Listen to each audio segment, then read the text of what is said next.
السلام عليكم، مرحبا بكم. اولا باغي نهني السي سعد الدين العثماني على هذه الثقه الملكيه وعلى هذا التكليف، واللي ايضا هو تشريف باش يكون رئيس حكومه معين جديد مكان سي عبد الاله بن كيران. الدين والنصيحه، اذا يسمح لي السي سعد الدين العثماني نعطي واحد جوج ديال الملاحظات بالمناسبه ديال اول خروج اعلامي او اول تصريح اللي قام به من بعد التعيين ديالو من طرف جلاله الملك.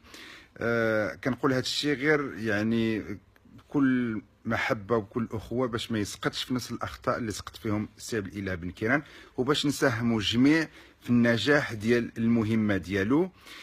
لاحظت اولا بانه بدا كيشكر حزب العداله المناضلين واللي انتخبوا على حزب العداله والتنميه، وايضا الناس اللي صوتوا عليه في المحمديه، وتكلم ايضا على الاجتماع ديال المجلس الوطني ديال حزب العداله والتنميه، وقال بان ما غادي يكون غدا وغادي ينعقد بشكل طبيعي، وتكلم حتى على يعني على جدول الاعمال وكيفاش غادي يكون الى اخره. انا باغي نقول له يعني الله يخليك السي سعد الدين العثماني، انت الان اصبحت رئيس حكومه معين، انت يعني خصك تخرج من الخطا اللي ارتكبه السي عبد الاله بن كيران باش ما تسقطش في نفس الخطا. انت ما بقيتش قيادي في حزب العداله والتنميه، حاول قدر الامكان زعما، وخذ هذه يعني النصيحه بكل تواضع باش تتجرد من المسؤوليه النضاليه ديالك داخل حزب العداله والتنميه. فعلا ما يمكنش انت تنفصل على الحزب وعلى المبادئ ديالو، ولكن الان انت رئيس حكومه معين وفق الدستور.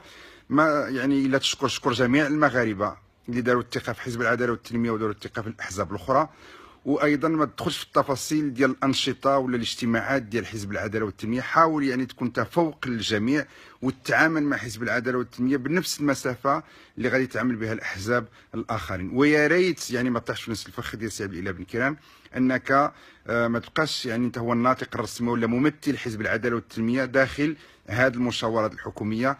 الا سمحت للسي سعد الدين العثماني، كما غادي تستضيف ممثلين الاحزاب الوطنيه، حاول تستضيف ممثل عن حزب العداله والتنميه، ويكون عندك واحد المحاور او محاورين من حزب العداله والتنميه باش دائما تكون فوق الجميع.